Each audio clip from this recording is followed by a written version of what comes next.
Now, since you're in a school setting, obviously there's going to be a pretty dramatic change to what service is going to look like once the school shut down in March.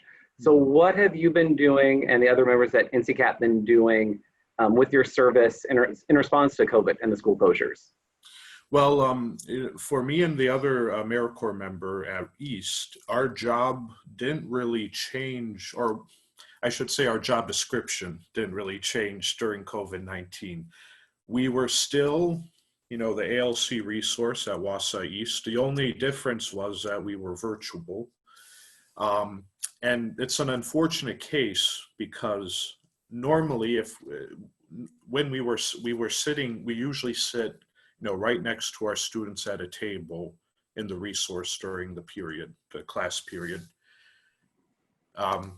So whether we're helping them with assignments, studying for tests, with flashcards, or looking through their grades on a computer, that changed during, the COVID-19 pandemic, because since it was all virtual, we were basically trying, I stress trying to do that via email, and virtual meetings like Zoom, Google Meet, and Google Hangouts. We were trying to use as much of the technology that was given to us or that was available to basically hold or maintain our ALC resource, our Academic Learning Center. It proved to be difficult, of course, because, we didn't have as much contact with all of our students as we would have liked.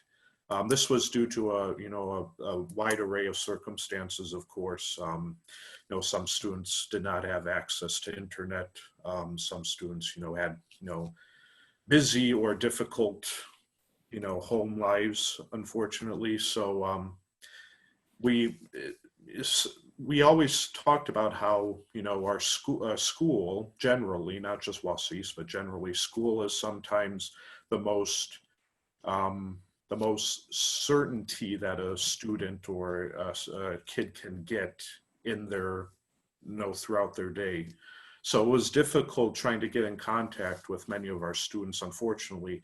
But that being said, we did have, we did keep in contact with many of our ALC students, whether it be helping them with assignments, through Zoom, or, making comments on their assignments on a Google Doc. We held 2 meetings a week, 2 Google Meets a week for ALC staff and students to come on and ask us questions and getting touch base on things. So we were able to touch base with some students during that, and especially our staff members too, our fellow staff members. We got, a majority of our seniors graduated, so that was good. But overall, it wasn't the best situation to end my last year on, but, we made it work. We made it work.